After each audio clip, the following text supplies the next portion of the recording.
पति कर रहा था बच्चे की जिद। प्रेग्नेंट हुई तो पत्नी के सामने आया राज। मिली ने बताया कि 25 साल की उम्र से ही उसका बॉयफ्रेंड आनंद पिता बनने की ख्वाहिश रखता था। आनंद का कोई भाई बहन नहीं था और वो हमेशा से एक बड़ा परिवार चाहता था। आनंद अक्सर बातें करता था कि उसे कम से कम 3 बच्चे चाहिए। हालांकि मैं कभी भी बच्चों को लेकर इतनी उत्साहित नहीं थी, लेकिन आनंद को देखते हुए मैंने भी सोच लिया था कि समय आने पर मैं इसके बारे में ज़रूर सोचूंगी, क्योंकि आनंद बहुत अच्छा पिता साबित होगा। 28 साल की उम्र में हमने शादी कर ली, लेकिन मैंने 2 साल सिर्फ अपने करियर को देने का फैसला किया। हम दोनों ने फैसला किया 32 साल की उम्र के बाद हम बच्चे के लिए कोशिश करेंगे। हालांकि इस फैसले के बारे में मुझे बार बार आनंद को याद दिलाना पड़ता था, क्योंकि वो जब भी कहीं छोटा बच्चा देखता तो फिर से उत्सुक हो जाता। आखिर 32 साल के बाद हमने फैमिली प्लानिंग शुरू कर दी। 1 साल तक लगातार कोशिश करने के बाद भी मैं प्रेग्नेंट नहीं हो पा रही थी। मेरी बहन, जो कि डॉक्टर है, उसने मुझसे कहा कि मैं बच्चे का बहुत ज़्यादा दबाव ले रही हूँ और मुझे बिना तनाव के कोशिश करनी चाहिए। तनाव से दूर रहने के लिए हमने एक हॉलिडे प्लान किया। मैं धीरे धीरे बिल्कुल टेंशन फ्री होने लगी थी और आनंद भी अब बच्चों के बारे में ज़्यादा बात नहीं करता था। आखिरकार 16 महीनों के बाद मुझे वो खुशी मिली जिसका हम दोनों को इंतज़ार था। सबसे ज़्यादा मैं आनंद की प्रतिक्रिया देखने के लिए उत्साहित थी। जब मैंने आनंद को अपने प्रेग्नेंट होने की बात बताई तो उसने मुझे गले लगाकर कहा कि ये अच्छी खबर है। इसके बाद वो सामान्य तरीके से किचन में कुछ काम करने चला गया। मेरे लिए ये थोड़ा हैरान करने वाला था, क्योंकि आनंद ही था जो कुछ साल पहले तक बच्चों के लिए पागल रहता था।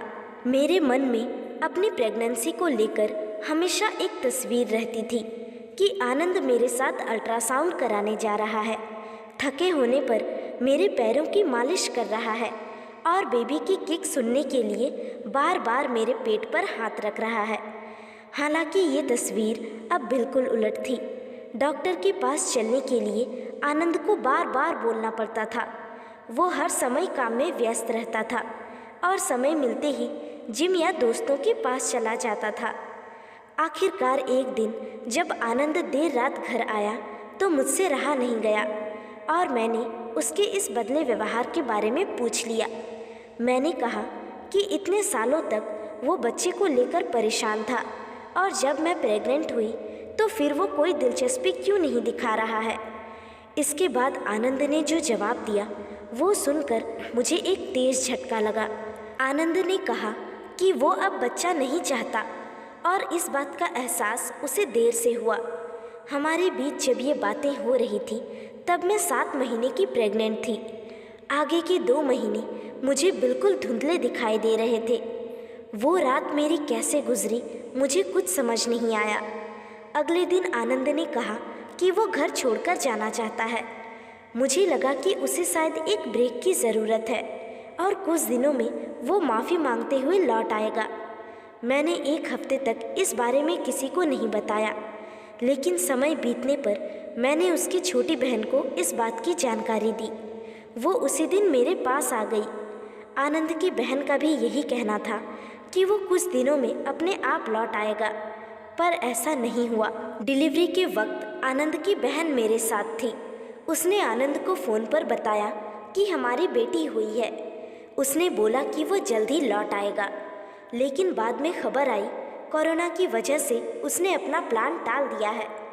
कुछ हफ्तों के बाद पता चला कि उसे ऑस्ट्रेलिया में एक अच्छी जॉब मिल गई है और वो वहाँ शिफ्ट हो गया है। मुझे अभी भी यकीन नहीं हो रहा था कि ये सब मेरे साथ हुआ है। सिंगल मदर के नाम से ही मैं घबरा जाती थी। आनंद की गैरहाजिरी में उसके परिवार वाले मिली के साथ खड़े रहे। मिली ने लिखा, एक दिन रात में 3 बजे आनंद ने मैसेज किया कि मुझे लगता है मुझसे बड़ी गलती हो गई। उसने अपने किए की माफ़ी मांगी। हालांकि कुछ कॉमन फ्रेंड से मुझे पता चला कि उसकी एक गर्लफ्रेंड है और वो अब उसी के साथ रहता है। ये पूरा समय मेरे लिए किसी बुरे सपने की तरह था।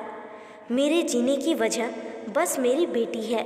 मैंने कई रात गूगल पर ऐसी महिलाओं के बारे में सर्च किया जिनके पति उन्हें तब छोड़कर चले गए जब वो प्रेग्नेंट थी। मैं ये जानना चाहती थी कि क्या मैं पहली ऐसी औरत हूँ जिसके साथ ऐसा कुछ हुआ है। मुझे अपनी जैसी कई आपबीती पढ़ने को मिली।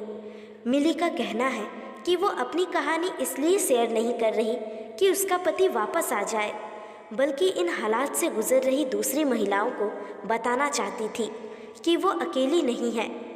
मिली का कहना है कि अच्छे काउंसलर और दोस्तों के ज़रिए ऐसी स्थिति से बाहर आया जा सकता है और अंत में सब ठीक होने लगता है। तो दोस्तों, मिली की इस कहानी के विषय में आपके क्या विचार हैं? हमें नीचे कमेंट करके ज़रूर बताएं। अगर आपको ये वीडियो पसंद आई हो तो वीडियो को लाइक करके हमारे चैनल को सब्सक्राइब करके बेल आइकॉन को प्रेस करें। धन्यवाद।